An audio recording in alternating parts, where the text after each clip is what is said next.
Commander की बातें सुनकर तन्नू एक गहरी सोच में चला गया। उसे विश्वास नहीं हो रहा था कि उसके वालिद के दोस्त ने ही उन्हें धोखा दिया था, जिस वजह से उसके वालिद और टीम के बाकी के सदस्यों की मौत हो गई थी। कमांडर अपनी बात जारी रखता है। खजाना मिलने के बाद जब हम लोग लौट रहा था तब से कई बार डॉक्टर जाकिर ने ये कोशिश किया कि तुम्हारे फादर का जान चला जाए, इसलिए डॉक्टर ने मेरा सिर उस कपड़े का बटुआ से बाहर निकाला और संदूक में ऐसे ही बंद कर दिया। उसने सोचा हम तुम्हारे फादर को मार देगा, पर मौत तो सीरीज में होना था जो शरीर के टुकड़ों को अलग करके थम गया था। फिर भी अगर हम चाहता तो भी डॉक्टर जाकिर और प्रोफेसर को तब भी मार सकता था। तनवीर ने कमांडर को बीच ही में टोकते हुए कहा, इसका मतलब यह है कि आपने जानबूझकर उन्हें जिंदा छोड़ा, पर किस लिए? मेरी समझ में कुछ नहीं आया, जरा खुलकर बताइए। तनवीर के चेहरे पर आश्चर्य के भाव थे।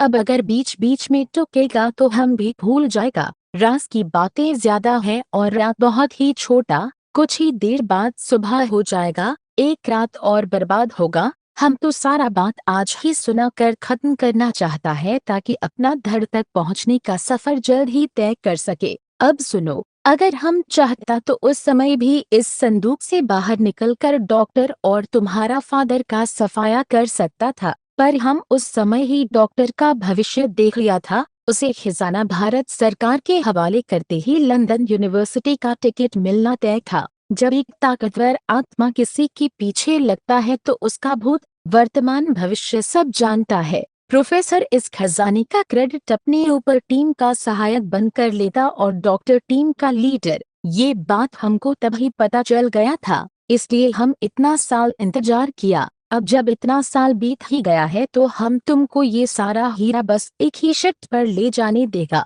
अगर तुम हमारा धड़ के पास हमको लेकर जाएगा और किसी भी तरह से लंदन लेकर जाएगा। हमारा मदरलैंड में डॉक्टर छुप कर बैठा है, उसको भी सबक तो सिखाना पड़ेगा। अब बोलो, अगर तुम तैयार हो तो कल ही निकलते हैं यहाँ से कानपुर के लिए। कमांडर अपनी बात खत्म करते ही तनवीर की तरफ देख मुस्कुराता है। इसका मतलब यह है कि आप इतने सालों से इसी योजना पर काम कर रहे थे। मान लीजिए मुझे पता ही नहीं चलता आपके धड़ के बारे में, फिर क्या होता? ये भी तो हो सकता था कि मुझे डायरी नहीं मिलती तो कभी कुछ पता ही नहीं चलता, या सब कुछ जानते हुए भी कोई ये जोखिम उठा आप तक आने की कोशिश ही ना करता।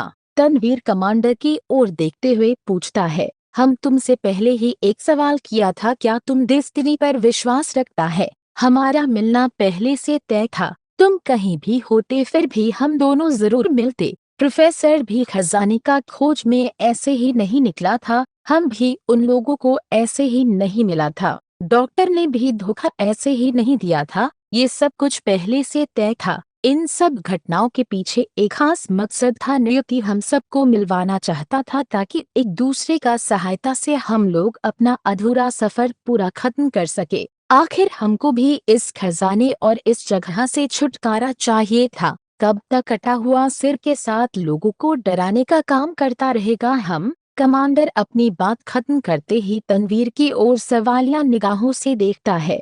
तनवीर उसकी बातें सुनकर चिंतित हो जाता है। उसे कुछ समझ में नहीं आ रहा था। उसे एक ओर तो कमांडर की बातों पर यकीन भी था तो दूसरी ओर इस बात का डर भी था कि कहीं कमांडर किसी प्रकार की कोई साजिश तो नहीं रच रहा है। तनवीर को चिंतित देख कमांडर उससे कहता है, इतना सोच रहा है तुम? इतना तो तुम्हारा फादर और डॉक्टर खजाना उड़ाने से पहले नहीं सोचा। आज से 300 साल पहले का इंसान सोचता नहीं था, कर गुजरता था, क्योंकि सोचने से हौसला धीरे धीरे पस्त पड़ने लगता है। अगर शाहजहां इतना सोचता तो कभी ताजमहल नहीं बनता। अगर औरंगजेब इतना सोचता तो कभी शाहजहां को बंदी बनाकर बादशाह नहीं बन पाता। अगर हम यानी कमांडर ब्रैडशॉ इतना सोचता तो कभी कोहिनूर चुरा कर भारत में ब्रिटिश ईस्ट इंडिया कंपनी का राज्य स्थापित नहीं कर पाता। इतना तो तुम तब नहीं सोचा जब 300 साल पहले सिर्फ एक गुमनाम लुटेरा था जिसने मुगल सल्तनत और ब्रिटिश गवर्नमेंट के नाक में उंगली नहीं कर दिया था। यही नहीं, हमारा सिर भी धड़ से अलग कर दिया था।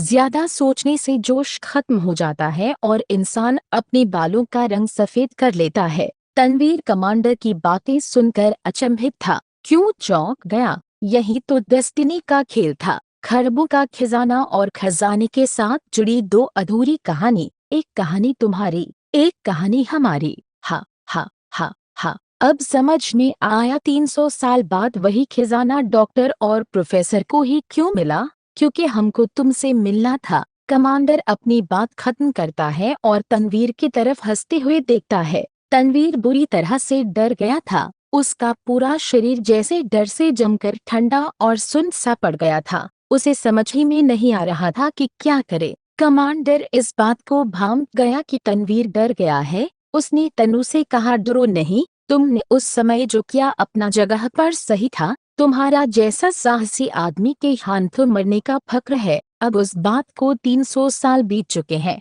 कई बार दूसरा जन्म लेने पर भी इंसान का अपना पिछला जिंदगी याद कर पाना नामुमकिन होता है। इसलिए किस्मत ने हम दोनों को दोबारा मिलवाया। In the name of the queen. मिलकर अच्छा लगा। हमको प्रोफेसर से मिलते ही इस बात का पता चल गया था और ये दूसरा सबसे बड़ा कारण था हम इस खेल को अंजाम दिया। तुम्हारा फादर और डॉक्टर जाकर यही सोचता रहा कि दोनों ने बड़ा हिम्मत के साथ मिलकर हम पर काबू पा लिया था। हकीकत तो यह है हमने खुद उनको अपने ऊपर काबू पाने दिया। उस लड़की उर्मिला को भी इसलिए भेजा ताकि हम दोनों के मिलने का रास्ता बने। कमांडर कहते ही खिड़की की ओर देखता है। सुबह होने ही वाली थी। तनवीर की आंखें फटी की फटी ही रह गई थी। उसे अंदर से जैसे झटका सा लगा हो कमांडर की बातों को सुनकर। तनवीर अपने मन में सोच रहा था कि किस्मत का ये कैसा खेल है जिसने उसे 300 साल पहले के इतिहास से जोड़ दिया। ऐसा इतिहास जो अधूरा ही रह गया, जिसे एक बार फिर से पूरा करने का मौका दिया है विधाता ने। कमांडर की खोपड़ी से बात करते करते कब सुबह हो गई तनवीर को पता ही नहीं चला। उसने खिड़की से बाहर देखा तो पाया कि सूर्य की पहली किरण धरती पर पड़ने ही वाली थी। उसने कमांडर की खोपड़ी को संदूक में वापस रख दिया और उस संदूक को दीवार की रैक पर रख शेर की तस्वीर टांग दी। कमांडर की बातें तनवीर को परेशान करने लगी थीं। क्या कमांडर ने जो कहा वाकई में सच था? क्या मैं ही वो लुटेरा था जिसने कमांडर की गर्दन को धड़ से अलग किया था? और अगर ऐसा था तो कमांडर के दिमाग में भी बदला लेने की बात तो नहीं चल रही है? तनवीर के मन में लगातार ऐसे ख्याल आ रहे थे।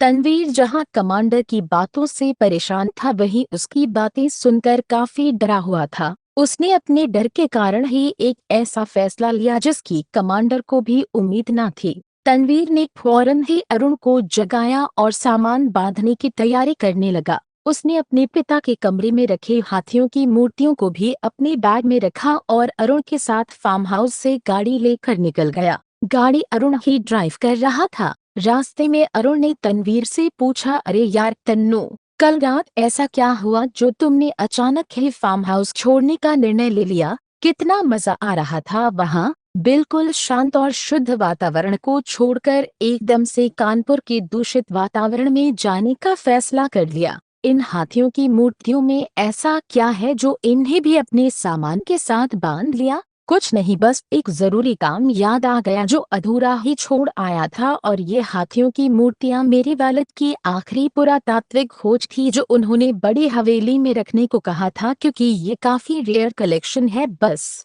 तनवीर ने अरुण के सवालों का जवाब देते हुए कहा। उसने अरुण को अब तक खजाने के उन हीरो के बारे में नहीं बताया था। मुझे याद है तुमने कमांडर की बात की थी, पर फार्म हाउस में तो ऐसा कोई भूत नहीं दिखा। मुझे तो लगता है शायद ये तुम्हारा कोई मजाक था। हम दोनों तो इतनी दूर आ चुके हैं, अगर कोई भूत होता तो फार्म हाउस पर ही रोक लेता।